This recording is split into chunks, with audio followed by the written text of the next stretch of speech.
Nous sommes à l'été 1979. J'ai à peine 20 ans et plein de projets en tête, dont celui de me rendre à Oshkosh, au Wisconsin, assister à leur fameuse conférence du IAA qui va se tenir à la fin juillet 1979. Je parle de ce projet à différentes personnes, dont mon ami Léopold Veilleux, qui est propriétaire d'un Cessna 172, qui est toujours propriétaire en fait de ce fameux Cessna, et un autre ami, Jean-Yves Duquette, qui est lui également propriétaire d'un Cessna 172, et nous convenons tous ensemble de partir pour Oshkosh le 28 juillet 1979. Évidemment, on fait les préparations d'usage parce qu'il faut comprendre que dans le temps, il n'y avait aucun GPS, donc les maps sont excessivement importantes. Les procédures pour traverser du côté américain, également les procédures pour entrer à Oshkosh, tout ça avec un radio 90 channel du temps et un EDF, et évidemment un VOR. Donc, le tout est prêt et à 5 heures du matin, on est en train de charger le stock, c'est-à-dire des sleeping bags, les tentes et tout ce qui va avec. Malheureusement, immédiatement après le décollage, j'étais en communication radio avec Jean-Yves qui décollait en arrière de moi de l'hôtel Arnold à Saint-Georges. On a entendu un genre de bruit de micro, comme un éclair ou quelque chose du genre, et je l'ai essayé de le recontacter sans résultat. Donc on a atterri à l'aéroport de Saint-Georges quelques minutes plus tard et on a finalement découvert dans le milieu de l'avant-midi que notre ami Jean-Yves avait craché au bout de la piste, environ à 3-4 km au bout de la piste. Donc vous pouvez vous imaginer que pour moi c'est un choc terrible.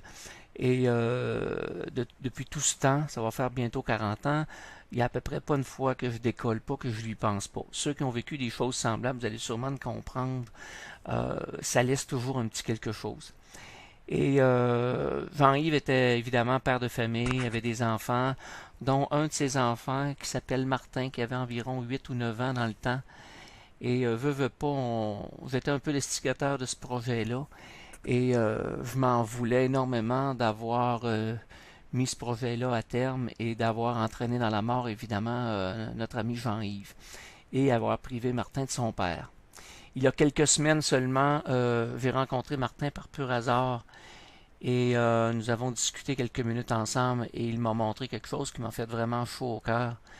Il a récupéré les sièges de l'avion de son père et en a fait des œuvres d'art, ni plus ni moins, qu'il installe chez lui. Et ça m'a comme réconforté de tous ces événements-là. C'est comme si ça l'avait un petit peu exorcisé tous ces événements-là. Et je croyais important d'être capable de vous le présenter. Peut-être que ça n'a pas vraiment d'intérêt beaucoup pour vous, mais pour moi, ça en a énormément. Et le fait de faire ça, ça me réconcilie avec ces événements-là de la vie qui sont jamais vraiment faciles. Donc, je te remercie beaucoup, Martin, de m'avoir permis de faire ça.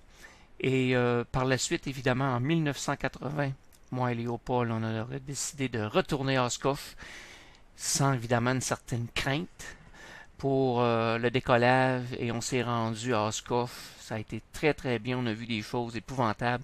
Je vous rappelle qu'en 1980, le clou du spectacle, c'était les Christian Eagle avec Hillard, Tom Poporinski et Gene Soucy sur le fameux Christian Eagle.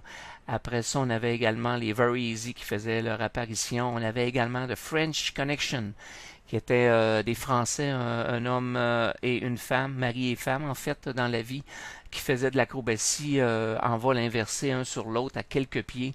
Et quelques années plus tard, évidemment, le malheur a fait qu'ils se sont tués lors d'un spectacle aérien, mais on avait eu l'occasion de les voir voler.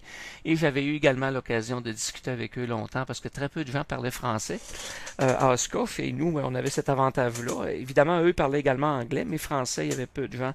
On avait bien eu du plaisir avec eux.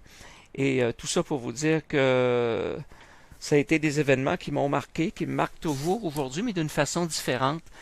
Et je voulais tout simplement le partager avec vous.